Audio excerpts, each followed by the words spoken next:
അനുമോള് വിജയിച്ചതിനെ പറ്റി എന്താണ്? ശരിക്കും അനുമോളായിട്ട് ഇഷ്ടമുണ്ടോ? ഇതൊരു ടാസ്ക് തന്നെയല്ലേ മിണ്ടാണ്ട് നിൽക്കണം എന്നുള്ളത്? അതാണോ? ബിഗ് ബോസ് കഴിഞ്ഞു, സംസാരിക്കാം.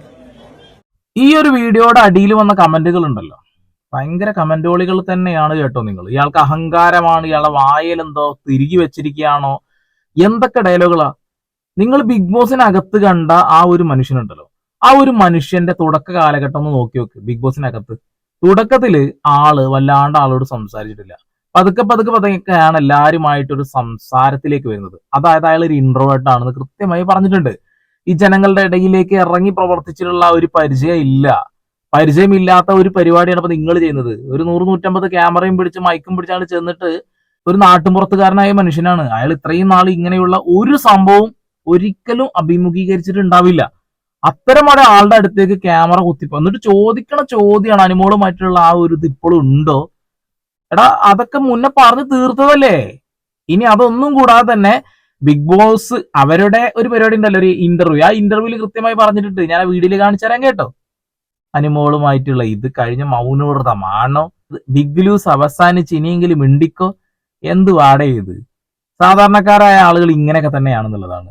ഇപ്പൊ സാധാരണക്കാരൻ എന്ന് വിളിക്കരുതെന്നും കൂടിയാണ് ആളുകൾ പറയുന്നത്. ഓക്കെ, ശരി, ഇപ്പൊ സെലിബ്രിറ്റിയാണ്, ജനങ്ങളെല്ലാവരും അറിയുന്ന ആളാണ്. അതും കരുതിക്കൊണ്ട് ആൾക്ക് ഇതൊന്നും പരിചയമില്ല, മുൻപരിചയമുള്ള കാര്യമില്ല. അങ്ങ് കയറി ചെന്നിട്ട് വായൽക്ക് മൈക്കും കുത്തി കയറ്റിയിട്ട് ഓരോ ഊളത്തരങ്ങളും ചോദിച്ചിട്ട് ഡയലോഗ് അടിക്കുന്നു. എന്ത് വാടേ ഇതൊക്കെ? ഇത് കുറച്ച് കൂടുതലാണ് എന്നുള്ളതാണ്. അയാൾ അതിന് മുന്നേ ഏത് രീതിയിലാണ് പ്രവർത്തിച്ചതെന്ന് ഞാൻ കാണിച്ചു തരാം. അതിന് മുന്നേ ഈ വീഡിയോയും കൂടി ഒന്ന് കാണുക. ശരി ശരി ശരി. അപ്പൊ thank you so much. Thank you. Love strategy അതായിരുന്നോ ഇതായിരുന്നോ എന്തൊക്കെയാണ്? പിന്നെ ഇതിന്റെ അടിയിൽ കുറച്ച് കമന്റ് ചെയ്യാൻ കണ്ടു. അതായത് പൈസ കൊടുത്തിട്ട് ഇന്റർവ്യൂ എടുക്ക്, അതിന് വേണ്ടിയിട്ടാണ്, പൈസ തന്നാലേ മിണ്ടുള്ളൂ എന്നുള്ളതൊക്കെ. ഏതവനാടെ അതൊക്കെ പടച്ചു വിടുന്ന എനിക്ക് പിടുത്തില്ല. പിന്നെ ഒരുവന്റെ കമന്റ് ആണ്, ഫുള്ള് ഫേക്ക് ആണ് അയാൾ അവിടെ കാണിച്ചു കൂട്ടിയത് ഫുള്ള് ഉടായിപ്പാണ്, അച്ചടി ഭാഷ എന്നുള്ളതൊരു ഇതാണ് അതാണെന്നൊക്കെ പറഞ്ഞുകൊണ്ട് ഒരാള്. ഞാൻ ഒന്നേ ചോദിക്കുന്നുള്ളൂ, നിങ്ങൾ ഈ ഒരു ക്യാമറകളുടെ മുന്നിലൊന്നും പോയി നിന്ന് ശീലമില്ലാത്ത ആളുകളാണെന്ന് കൂട്ടുക. പെട്ടെന്നൊരു സുപ്രഭാതത്തിൽ ഓടി വന്ന് കുറെ ആളുകൾ ക്യാമറയും മൈക്കും കുന്തൊക്കെ ആയിട്ട് വന്നു കഴിഞ്ഞാൽ നിങ്ങളുടെ അവസ്ഥ എന്തായിരിക്കും? സെയിം അവസ്ഥയാണ്. ഇപ്പൊ ഈ കമന്റ് ഇടുന്ന ആളുകൾക്ക് തന്നെ ഒരു സ്റ്റേജിൽ പോലും കയറി നിൽക്കാൻ യാതൊരു ധൈര്യം ഇല്ലാത്ത ആളുകളാവും. എന്നിട്ടാണ് ഈ ഡയലോഗ് അടിക്കുന്നത്. അത്രയും മാത്രം ആളുകൾ ഓടിക്കൂടി വന്നിട്ട് ആളെന്ത് പറയാനാ? ഇനി മറ്റൊരു കാര്യം കൂടി ഞാൻ പറഞ്ഞേക്കാം. അതായത് ഈ ഒരു വീഡിയോ കണ്ടിട്ട് ആളെ നിങ്ങൾ വിലയിരുത്തുകയാണെന്നുണ്ടെങ്കിൽ ഈ വീഡിയോ കണ്ട് നിങ്ങൾ എന്താ വിലയിരുത്തുമെന്ന് പറഞ്ഞേ. എനിക്ക് അറിയില്ല. സുപ്രഭാതം ബിഗ് ബോസ്. ക്യാമറക്ക് മുന്നിലേ ആളുകൾ പറഞ്ഞിട്ടൊന്നും മിണ്ടിയില്ല, സുപ്രഭാതം പറയാൻ പറഞ്ഞു മിണ്ടിയില്ല, കേട്ടില്ലേ നിങ്ങള്? അപ്പൊ ഇതെന്തുണ്ടയാ? അപ്പൊ എഴുതാപ്പുറം വായിക്കരുത്. ഒരു വീഡിയോ കണ്ട് നിങ്ങൾ അങ്ങ് തീരുമാനിക്കണോ അനീഷ് ഇങ്ങനെയാ, അയാൾ അഹങ്കാരിയാ, അയാൾ എന്ത് ഡയലോഗ് അടിക്കുന്നേ, അകത്ത് വേറെ പുറത്ത് വേറെ, അയാൾ റിയൽ അല്ല, അതല്ല ഇതല്ല എന്ന് പറയുമ്പോ ആളാണ് ഇപ്പൊ പറഞ്ഞത്, കേട്ടില്ല? അടുത്തൊരു ക്ലിപ്പ്. ഒരുപാട് സന്തോഷം തോന്നി. ഇത്രയും പ്രതീക്ഷയായിരുന്നോ? സത്യം പറഞ്ഞില്ല, അതിന് ഒരുപാട് സന്തോഷമുണ്ട്. ഇതൊക്കെ പ്രതികരണങ്ങളാണ്. ഇയാള് എയർപോർട്ടിൽ ഇറങ്ങി അപ്പൊ തുടങ്ങിയതാണ് മൈക്കും ക്യാമറയും. ഓരോ ക്വസ്റ്റ്യൻസിനും കൃത്യമായി ഉത്തരം പറഞ്ഞ് മടുക്കൂടോ, മനം മടുക്കും. ഒരു ഇൻട്രോവേർട്ട് ആയ ഒരു മനുഷ്യൻ ഈ രീതിയിൽ സംസാരിച്ചത് ഇങ്ങനെ വലിയ അത്ഭുതമാണെന്നുള്ളതാണ്. എന്നിട്ടാണ് ആളെ കുറിച്ചിട്ട് അതും ഇതും പറഞ്ഞ് വെറുതെ പടച്ചു വിടുന്നത്. ഇയാൾക്ക് കപ്പ് കിട്ടിയത് തന്നെയല്ലേ അവസ്ഥ എന്ന് ചോദിക്കും. അനുമോളും ഇയാളും തമ്മിലൊരു വലിയ അന്തരം ഞാൻ പറഞ്ഞുതരാം. അനുമോൾക്ക് ഈ ക്യാമറകളുടെ മുന്നിൽ വന്ന് നിൽക്കാൻ യാതൊരു കുഴപ്പമില്ല. അത് കുറെ കാലങ്ങളായി, 12 വർഷം ഇൻഡസ്ട്രിയിലുള്ള ആള് തന്നെ പറയുന്നേ. അങ്ങനെയുള്ള ഒരാൾക്ക് എത്ര നേരം വേണമെങ്കിലും അങ്ങനെ നിൽക്കുക, ഒരു കുഴപ്പമില്ല. പക്ഷെ അനീഷേട്ടനെ പോലെയുള്ള ഒരു വ്യക്തി, അയാൾ ഇതുവരെ ഇങ്ങനെയുള്ള സിറ്റുവേഷനിലൂടെ കടന്നു പോയിട്ടില്ല. ഇപ്പൊ അയാൾ ആകെ അത്ഭുതപ്പെട്ടിട്ടല്ലേ നിൽക്കുന്നത്. അയാൾ വണ്ടർ അടിച്ചിട്ടാണ് നിൽക്കുന്നത്. പറഞ്ഞ് ഒരുപാട് സംസാരിച്ച് ക്ഷീണിതനായിട്ടാണ് ആള് പിന്നെ ഉണ്ടായിരുന്നിട്ടുള്ളത്. ഇതിനിടയിൽ ഷാനവാസ് ഖാന്റെ അടുത്തേക്ക് പോയ ഒരു ക്ലിപ്പും കൂടി കാണാം. ഞാൻ അവിടെ ബിഗ് ബോസ് ഹൗസിൽ നിന്ന് പ്ലാൻ ചെയ്തിട്ടുള്ളതാണ്, മീൻ പിടിക്കണം അങ്ങനത്തെ കാര്യങ്ങളൊക്കെ. അപ്പൊ ആ കുടുംബം വരണം. ശരി, ഞാൻ ഇനി അധികം മൊമെന്റ്സ് കളയുന്നില്ല. ശരി, അപ്പൊ thank you so much invite ചെയ്തതിന്. ശരി, പോവാ. ഇതൊക്കെ എയർപോർട്ടിൽ നിന്ന് ഇറങ്ങിയ സമയത്ത് ആ എനർജിയിലാണ് സംസാരിച്ചുകൊണ്ടിരിക്കുന്നത്. ഒരുപാട് നേരം സംസാരിച്ചു കഴിഞ്ഞാൽ അതിന്റെ ബുദ്ധിമുട്ട് എന്താണെന്ന് എല്ലാവർക്കും അറിയാം. ഞാൻ 3 മണിക്കൂർ 1 മിനിറ്റുമാണ് ഈ ഒരു ബിഗ് ബോസിന്റെ ലൈവ് ഫേസ്ബുക്കിൽ ഇട്ടത്. എന്റെ തൊണ്ട പോയി മക്കളെ, ഇന്ന് നിന്ന് സംസാരിച്ചിട്ട്. ഇത് വലിയ രീതിയിൽ ശബ്ദം ഉയർത്തിക്കൊണ്ട് സംസാരിക്കേണ്ട അവസ്ഥയാണ്. അത്രയും തിരക്കിന്റെ ഇടയിലാണ് സംസാരിക്കുന്നത്, ജനങ്ങളുടെ ഇടയിലാണ്. അങ്ങനെ അനീഷേട്ടൻ ആകെ ഡെസ്പായിട്ടുണ്ടാവും, മൂഡ് ഓഫ് ആയിട്ടുണ്ടാവും. സെലിബ്രിറ്റി അല്ലല്ലോ. നിങ്ങള് അനുമോളെ പോലെ സെലിബ്രിറ്റി ആയിട്ട് ആളെ കാണല്ലേ, ഷാനവാസ് ഖാനെ പോലെ സെലിബ്രിറ്റി ആയിട്ട് കാണല്ലേ. അവർക്കൊക്കെ ശീലമുള്ള കാര്യങ്ങളാണ്.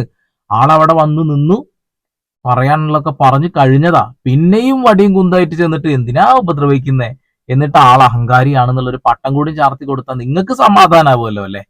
ഇനി വേറൊരു കാര്യം പറഞ്ഞുതരാം. അതായത് അനുമോളുമായിട്ടുള്ള ആ ഒരു ബന്ധം, ഇത് ഇടക്കിടക്ക് ഇങ്ങനെ ചോദിച്ചുകൊണ്ടിരിക്കുക. അനീഷേട്ടൻ തന്നെ ഓൾറെഡി പറഞ്ഞു കഴിഞ്ഞു, ഒരു പ്രണയം തുറന്നു പറഞ്ഞു. ഏതൊരു മനുഷ്യനും തോന്നാവുന്ന പ്രണയം, ആ പ്രണയം അവർ നിരസിച്ചു. ഓക്കെ, അതോടുകൂടി കഴിഞ്ഞു. ഇനി നിങ്ങൾക്ക് അത് കേൾക്കണം എന്ന് അത്ര നിർബന്ധമാണെങ്കിൽ അത് കേൾപ്പിച്ചു തരാം. എനിക്കും അനുമോളോട് ഇപ്പോഴും ഇഷ്ടമുണ്ടോ? അല്ല, ഇപ്പോ അങ്ങനൊരു കാര്യം ഇല്ല. കാരണം അത് കഴിഞ്ഞു. ഇനി അത് ഡ്രാഗ് ചെയ്ത് കൊണ്ടുപോകുന്നതിൽ ഒരു അർത്ഥമില്ല. ഇപ്പൊ അത് ഫുൾ സ്റ്റോപ്പ്. അതെ. ഈ പരിപാടിയുടെ പേരെന്താ? Line cut. കട്ട് ചെയ്തു അല്ല പിന്നെ. അപ്പോ ആ ഒരു കാര്യം കഴിഞ്ഞു. ഇപ്പോ ഹൗസിലുള്ള എല്ലാവരും എന്റെ സുഹൃത്തുക്കൾ, ഫ്രണ്ട്സ്. അപ്പൊ ഇതൊരു സ്ട്രാറ്റജി ആണോ എന്നാണ് പിന്നെ അടുത്ത ആളുകളുടെ ചോദ്യം. എന്റെ പൊന്നു മക്കളെ, ഇതൊരു സ്ട്രാറ്റജി അല്ല. അതിനുള്ള ഒരു ക്ലിപ്പും കൂടി ഞാൻ കാണിച്ചു തരാം കേട്ടോ. സ്ത്രീവിരോധം പറഞ്ഞിരുന്ന അനീഷാണ് പോയി പ്രപ്പോസ് ചെയ്തത്. അതിനെ പറ്റിയിട്ടാണ് ഞാൻ ചോദിക്കുന്നത്. എങ്ങനെയാണ് ഇങ്ങനെ സ്ത്രീകളോട് ഇത്രയും ഇഷ്ടമല്ലാത്ത അനീഷ് ഈ ഒരു അവസ്ഥയിലേക്ക് വന്നത്? അത് ആക്ച്വലി നമ്മൾ ബിഗ് ബോസിൽ നിൽക്കുമ്പോൾ, ഇത്രയും നാളായിട്ട് ബിഗ് ബോസിൽ നിൽക്കുന്നു. അപ്പോൾ തീർച്ചയായിട്ടും ബിഗ് ബോസ് എന്ന് പറയുന്ന ഒരു പ്ലാറ്റ്ഫോം ഒരു തിരിച്ചറിവിൻ്റെ, ഒരു മാറ്റത്തിൻ്റെ ഒരു പ്ലാറ്റ്ഫോം കൂടിയാണ്. അപ്പം എന്നെ സംബന്ധിച്ചിടത്തോളം ഞാൻ ഷാനവാസിനോട് പലപ്പോഴും പറഞ്ഞിട്ടുണ്ട്, എൻ്റെ ഹൃദയം കല്ലാണ് എന്ന് പറഞ്ഞിട്ടുണ്ട്. അപ്പോൾ അത് കറക്റ്റായിട്ടുള്ള ഒരു കാര്യം തന്നെയാണ്. അതായത് പലപ്പോഴും എൻ്റെ ജീവിത സാഹചര്യങ്ങൾ കൊണ്ട് അങ്ങനെ ഒരു കല്ലായി മാറിയ ഒരു അവസ്ഥയായിരുന്നു.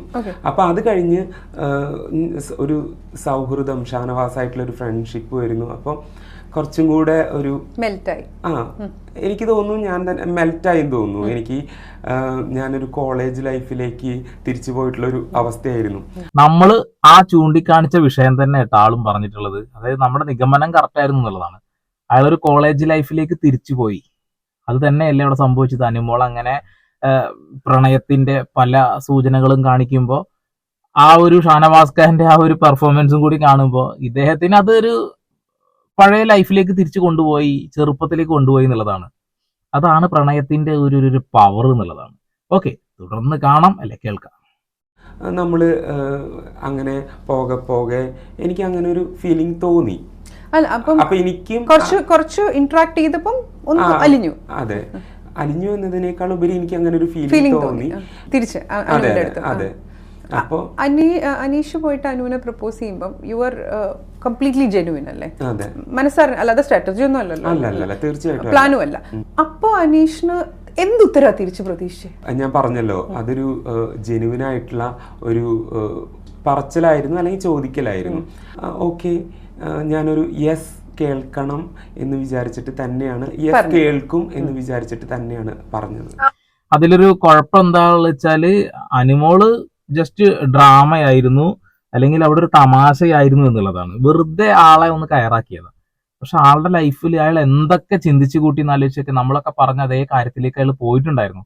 മാനസികപരമായിട്ടൊരു ചെറിയ തകർച്ച ആൾ സംഭവിച്ചിട്ടുണ്ട്. പക്ഷെ കുറച്ച് പ്രാക്ടിക്കലായി ചിന്തിക്കുന്ന വ്യക്തി ആയതുകൊണ്ട് തന്നെ അതിൽ നിന്ന് റിക്കവർ ആയി പോവാൻ കഴിഞ്ഞു. ഒരു യെസ് പ്രതീക്ഷിച്ചു, പക്ഷെ നോ തന്നെ അവർ പറയുള്ളൂ. കാരണം ഇപ്പോൾ ഇന്റർവ്യൂവിൽ അത് തന്നെയാണ് പറഞ്ഞത്.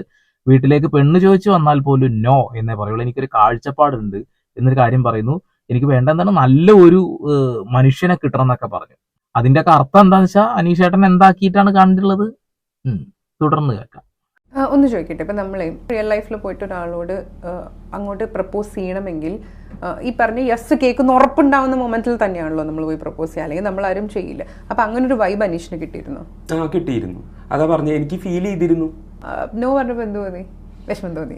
തീർച്ചയായിട്ടും ഞാൻ വിചാരിച്ചതല്ലല്ലോ എന്നുള്ളൊരു ഒരു കാര്യം മനസ്സിൽ തോന്നി. പക്ഷേ നിങ്ങളുടെ ഏറ്റവും വലിയ ബ്യൂട്ടി എന്തായിരുന്നു എന്നറിയോ, നിങ്ങൾ ആ പോയിന്റിൽ അത് അവിടെ വിട്ടു എന്നുള്ളതാണ്. അല്ലാതെ പിന്നെയും പോയിട്ട് അത് കൺവിൻസ് ചെയ്യാനോ പിന്നെയും മെൽറ്റ് ചെയ്യാനോ അതിന് ഇറ്റ്സ് ലൈക്ക് സമ്മതിച്ചു തരണം. Thank you so much. അല്ല, ഒരാള് നോ പറഞ്ഞു കഴിഞ്ഞിട്ടുണ്ടെങ്കിൽ പിന്നെ അതില് ആ ഒരു കാര്യം അവിടെ തീർന്നു. പിന്നെ അത് ഇങ്ങനെ വലിച്ചു നീട്ടിക്കൊണ്ടു പോകേണ്ട ആവശ്യമുണ്ടെന്ന് എനിക്ക് തോന്നിയില്ല. അത് കഴിഞ്ഞു. അത് വളരെ മെച്ചുവേർഡ് ആയിട്ട് പ്രസന്റ് ചെയ്തു. യെസ്, അങ്ങനെ തന്നെ. ഇപ്പൊ മനസ്സിലായല്ലോ അല്ലേ ആ ക്യാമറയും കുന്തം പിടിച്ച് നടന്ന ആളുകളോട് പറയാനുള്ളത്. ആളത് വിട്ടു എന്ന് പറയുമ്പോ ഇത് സ്ട്രാറ്റജിയാണ് എന്നാ പറയുന്നത്. ഇതേപോലെ തന്നെ അനുമോളുടെ ചേച്ചി പറഞ്ഞ ഡയലോഗ് ഉണ്ട്. അതായത് അനുമോൾ അത്രമാത്രം ആളുകൾ ക്രൂശിക്കുമ്പോൾ ആൾക്ക് അത്ര സ്നേഹം ജെനുവിൻ ആയിരുന്നെങ്കിൽ അതിൽ ഇടപെടൽ നടത്തില്ലേ എന്നുള്ളതാണ് ചോദ്യം. നല്ല ചോദ്യമാണ് ചോദിച്ചത് കേട്ടോ, അടിപൊളി ചോദ്യം. അനീഷേട്ടൻ എങ്ങാനും അതിൽ ഇടപെട്ട് കഴിഞ്ഞാൽ ഇതാ രക്ഷകൻ വന്നു, നായകൻ വന്നു, ആ രീതിയിൽ തന്നെ ആളുകൾ ഇത് മാറ്റി വളച്ചൊടിക്കും എന്നുള്ളതാണ്. ഞാൻ അതിലേക്കൊന്നും കടക്കുന്നില്ല. അത് അനീഷേട്ടൻ വ്യക്തമാക്കിയ ഒരു കാര്യമാണ്. നമ്മളൊക്കെ മനസ്സിൽ കരുതി അതേ കാര്യം തന്നെ പറഞ്ഞു. ആ ഒരു സ്കൂൾ അല്ലെങ്കിൽ കലാലയ ജീവിതത്തിലേക്ക് കൊണ്ടുപോയി. പ്രണയം അത്രക്ക് പവിത്രമാണ്. നമുക്ക് എല്ലാവർക്കും ഉണ്ടായതായിരിക്കാം ഈ ഒരു പ്രണയങ്ങളൊക്കെ. അതിലേക്ക് പോയി എന്നുള്ളതാണ്. നെവിൻ പറയുന്ന ഈ വാക്കൊന്ന് കേട്ടോ. എന്റെ മനസ്സിൽ അനീഷേട്ടനാണ് ജയിച്ചേക്കുന്നത്. അതുകൊണ്ടാണ് ഞാൻ അനീഷേട്ടനെ സപ്പോർട്ട് ചെയ്തത്. വളരെ സിമ്പിൾ ആയിട്ട് ആ ഒരു കാര്യം പറഞ്ഞു. PR ബലത്തിൽ ആരൊക്കെയോ ജയിച്ചു. PR കുറിച്ചിട്ട് പറയരുത്, ഇതാണെന്നൊക്കെ കുറെ ആളുകൾ പറയുന്നുണ്ട്. പക്ഷെ അത് പറയാതിരിക്കാൻ കഴിയില്ല. ഇപ്പോഴും വിനു തന്നെയാണ് അവിടെ വിജയിച്ചിട്ടുള്ളത്. വിനുവിന്റെ ആ ഒരു ഇത് നമ്മൾ കണ്ടുകൊണ്ടേയിരിക്കുന്നു എന്നുള്ളതാണ്. അടുത്ത സീസണിലും ഇത്തരം വിനുകളൊക്കെ കുറെ പുറത്തേക്ക് വരും എന്നുള്ളതാണ്. ആളൊരു അഹങ്കാരിയല്ല, ആളൊരു ഇൻട്രോവേർട്ടാണ്. ആള് പതുക്കെ മാറിക്കോളും. ഇനി അയാൾ ചിലപ്പോൾ ഇത് ആഗ്രഹിക്കുന്ന പോലും ഉണ്ടാവില്ല ഈ ഒരു രീതിയിലുള്ള ആ ഒരു കുത്തിക്കയറ്റങ്ങൾ. അയാള് പുസ്തകം എഴുതിയിട്ടും അങ്ങനെയൊക്കെ ആയിട്ട് ഇങ്ങനെ പോകുന്നൊരു വ്യക്തിയാണ്. അയാൾ അങ്ങനെ കണ്ട് പൊക്കോട്ടെ. അയാളെ വെറുതെ ഉപദ്രവിക്കേണ്ട കാര്യമില്ലല്ലോ. ഷാനവാസ്കന്റെ ഫാമിലിയായിട്ട് ആള് സംസാരിക്കുന്നത് കേട്ടില്ലേ? ഷാനവാസ്കായിട്ട് സംസാരിക്കുന്നത് കേട്ടില്ലേ? ആൾ ആ ഒരു ബിഗ് ബോസ് ലോകത്തിന്റെ ഉള്ളിലായിരുന്നു. അതുകൊണ്ട് തന്നെ അവിടെയുള്ള ആളുകളുടെ ആ ഒരു കണക്ഷനും കാര്യങ്ങളും നമ്മൾ തന്നെ TV കാണുന്നെന്ന് കരുതിക്കൊണ്ട് അത് ഒരുപാട് ആളുകൾ നിന്നെടുക്കുന്ന ഷൂട്ടിംഗ് ഒന്നല്ല, അല്ലല്ലോ. അതുകൊണ്ടൊക്കെ തന്നെ നമ്മൾ തെറ്റിദ്ധരിക്കപ്പെട്ടിട്ട് ഭയങ്കരമായിട്ട് നമുക്ക് പരിചയമുള്ള ഒരാളാണ്. കാരണം നമ്മൾ ബിഗ് ബോസിലൂടെ കാണുന്ന വെളിച്ചപ്പാടിനെ എല്ലാവർക്കും അറിയാം. പക്ഷെ വെളിച്ചപ്പാടിന് ആരെയും അറിയില്ല പറഞ്ഞ പോലെയാണ്. അനീഷേട്ടന് ആരാണ് എന്നെ സ്നേഹിക്കുന്നവർ, ആരാണ് റിയൽ എന്നും ആൾക്കറിയുണ്ടാവില്ല. ഈ ക്യാമറയും പിടിച്ചു വരുന്ന ആളുകൾ എന്താണെന്ന് പോലും ആൾക്കറിയുണ്ടാവില്ല. അപ്പൊ അതൊക്കെ മനസ്സിലാക്കിക്കൊണ്ട് വേണം മുന്നോട്ട് പോകാൻ. അയാളും ഒരു മനുഷ്യനാണ് എന്നുള്ള ബോധം ഇവിടെയുള്ള ആളുകൾക്ക് വേണം. വേറൊന്നും ഞാൻ പറയുന്നില്ല. അനീഷേട്ടൻ ഒരു പച്ചയായ മനുഷ്യനാണ്. അയാൾ അങ്ങനെ ജീവിച്ചു പോക്കോട്ടെ. അയാളെ പാട്ടിന് വിട്ടോ. അപ്പൊ വീണ്ടും വരെ പുതിയ വാർത്താ വിശേഷങ്ങളുമായി അതിലേക്ക് സന്ദീപ് പോൾ.